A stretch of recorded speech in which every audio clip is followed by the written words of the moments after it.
Sir ఇప్పుడు gold price అనేది all time high ఎళ్ళిపోయింది. So, ఇప్పుడు నార్మల్‌గా ఇప్పుడు ఎవరైతే ఇన్వెస్ట్‌మెంట్ చేయాలనుకుంటున్నారో వాళ్ళిప్పుడు చేయొచ్చంటారా? లేకపోతే కొంచెం ఆగి కన్సాలిడేషన్ అటు ఇటు అయిన తర్వాత అప్పుడు చేయమంటారా? ఇప్పుడు ఎలా ఉంది ఇప్పుడు మొత్తం market? As of now gold అయితే కన్సాలిడేషన్‌లో ఉందండి. ఓకే. ఇంకా మన ఆల్ టైమ్ హైని ఇంకా బ్రేక్ చేయలేదు. సో, ఆల్ టైమ్ హై దగ్గర నుంచి ఒక డిప్ అయితే వచ్చింది. ఆ డిప్ నుంచి కూడా మళ్ళీ రైజింగ్‌లో ఉంది. ఈ రైజింగ్ ఎంతవరకు వెళ్తుంది? ప్రీవియస్ ఆల్ టైమ్ హైని వరకు వెళ్తుందా? అది బ్రేక్ చేసి ఇంకా పైకెళ్తుందా అనేది క్వెషన్ మార్క్ అది. సో, కాబట్టి ఏంటంటే ప్రీవియస్‌గా అంటే లేటెస్ట్‌గా ఉన్న ఆల్ టైమ్ హైని గనక బ్రేక్ చేసి పైకెళ్తే అప్పుడు మళ్ళీ మనం గోల్డ్ మీద కావాలంటే ఇన్వెస్ట్ చేసుకోవచ్చు. కానీ ఇంకా ప్రీవియస్ ఆల్ టైమ్ హై దాకా రాలేదు. నియర్ టు ఉంది. ఇంకా అక్కడి దాకా రాలేదు. సో, అలాగని కిందకెళ్ళిపోతుందా అంటే కిందకెళ్ళే పరిస్థితులు కూడా ప్రెజెంట్ అయితే లేదు.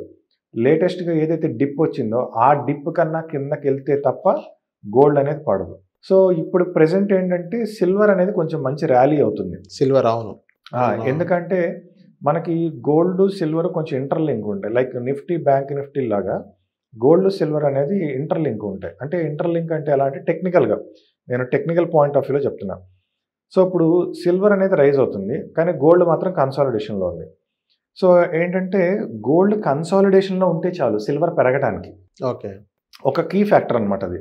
గోల్డ్ పడిపోకుండా జస్ట్ ఒక పాజిటివ్ వేవ్‌లో కన్సాలిడేషన్‌లో ఉన్న దీన్ని అడ్డం పెట్టుకొని సిల్వర్ పెరుగుతుంది. ఓకే.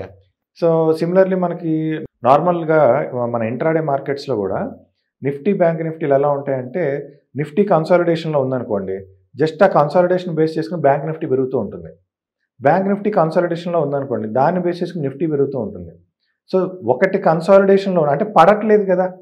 కన్సాలిడేషన్ అంటే అదొక స్ట్రాంగ్ ఫౌండేషన్ అలా ఉందన్నమాట. అదేం పడట్లేదు. అలాగని పెరగట్లేదు. సో, న్యూట్రల్‌గా ఉంది కాబట్టి ఈ న్యూట్రల్ బయాస్‌ని అడ్డం పెట్టుకొని రెండోది ఏదైతే దీని మీద డిపెండ్ అయ్యి ఉంటుందో అది ర్యాలీ అయ్యే అవకాశాలే ఉంటాయన్నమాట. ఓకే. సో, ఆ బేసిస్‌లోనే ఏంటంటే మనకిప్పుడు గోల్డ్ అనేది కన్సాలిడేషన్‌లో ఉంది.